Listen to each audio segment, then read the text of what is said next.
The crash had painted the forest floor with fire and twisted metal. Saren Vale dragged herself from the wreckage of her scout vessel, blood trickling from a gash above her eyebrow, her breath coming in ragged gasps. The emergency beacon was dead.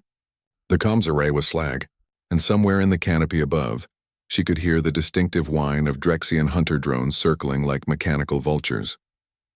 She was alone on Cathara Prime, a moon classified as uninhabited by the Galactic Council, a designation that meant too dangerous to colonize. The forests here didn't just grow, they breathed.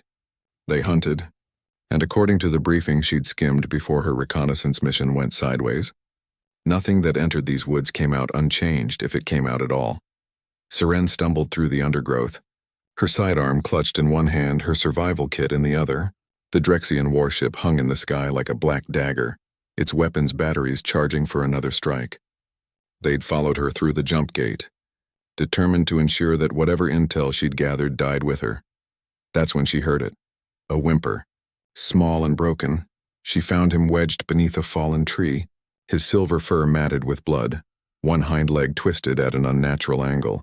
The cub couldn't have been more than a few months old, his eyes wide with pain and terror. He was one of the Cathara apex predators, a species the Council had designated as non-sentient aggressive fauna. But those eyes, they held something far more complex than simple animal fear. "Easy," Saren whispered, holstering her weapon. "Easy, little one." The cub, wrecked, she would later learn his kind were called in the old languages, growled weakly, baring needle-sharp teeth. But he didn't strike. Perhaps he sensed she wasn't the danger. Perhaps he simply had no strength left. Saren worked quickly, using her medkit to stabilize the leg, her hands steady despite the adrenaline flooding her system. She'd done field surgery on teammates before, but never on a creature that could theoretically tear out her throat. The cub watched her with those impossibly intelligent eyes, his growls fading to uncertain rumbles. "There," she said, tearing the last strip of synth bandage with her teeth. "That should hold until..." The forest exploded with light. The Drexian warship had found her crash site. A lancing beam of plasma carved through the canopy, igniting ancient trees like matchsticks. They were scorching the forest, eliminating any possibility of survivors. Saren scooped Rekt into her arms, ignoring his yelp of pain, and ran. Behind her, the Drexians deployed their ground forces, 8-foot-tall reptilian warriors in powered armor, each carrying enough firepower to level a city block. Their thermal scans would find her within minutes. The trees provided cover, but not enough. Never enough. She burst into a clearing and skidded to a halt, a cliff edge, 50 feet of empty air between her and the rock face opposite. Below, a river churned white and furious. Behind her, the Drexian soldiers crashed through the forest, their armor servos whining. Saren held Rekt close to her chest. The cub's heart hammered against her ribs, matching her own panicked rhythm. "I'm sorry," she whispered. "I'm so sorry." And then Rekt did something she would never forget. He howled. It wasn't the cry of a wounded animal. It wasn't a plea for help or a death wail. It was fury, ancient and absolute.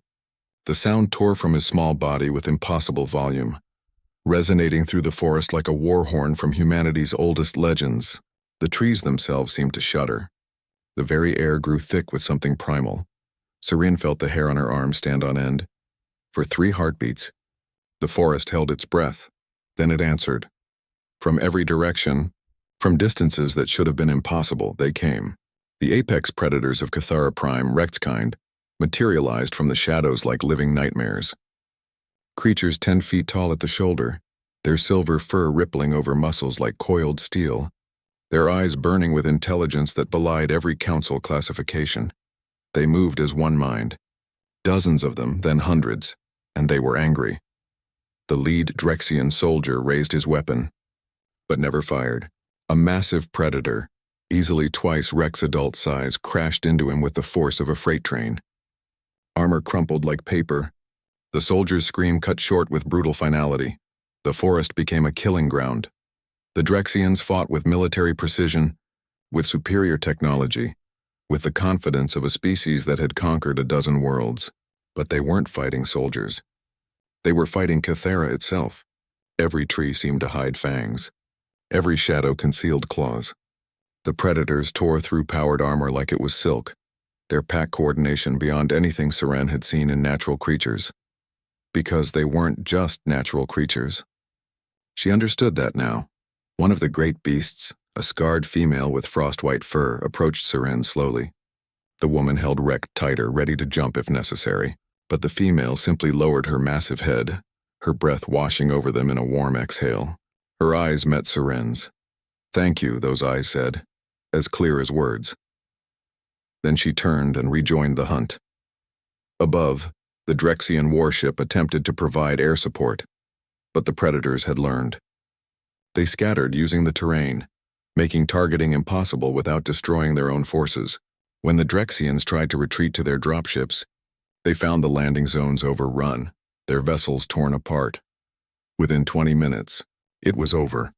The forest fell silent except for the crackling of dying fires. The predators melted back into the shadows as swiftly as they'd come, leaving only devastation and Drexian corpses in their wake. Serene stood at the cliff edge, Rekt still cradled in her arms. The cub had fallen asleep, his breathing steady, his injured leg already beginning to heal with the remarkable resilience of his kind. The scarred female returned one last time. She approached Seren, then did something extraordinary. She pressed her enormous head gently against the woman's shoulder.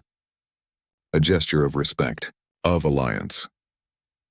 When the rescue ship arrived 3 days later, they found Seren camped at the forest's edge, the cub recovered and playing nearby.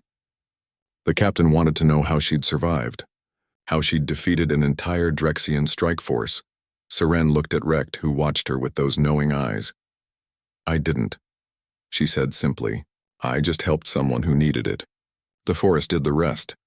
The council would later reclassify Cathera Prime's inhabitants as sentient species, entitled to protections under galactic law. They would establish a no-contact zone, respecting the predator's territory, and they would record in official files that humanity had made its first true alliance on Cathara, not through diplomacy or trade, but through a simple act of compassion in the face of death. Because that's what humans did. They saw someone suffering and they helped, even when it defied logic, even when it meant their own destruction. And sometimes, just sometimes, the universe helped back.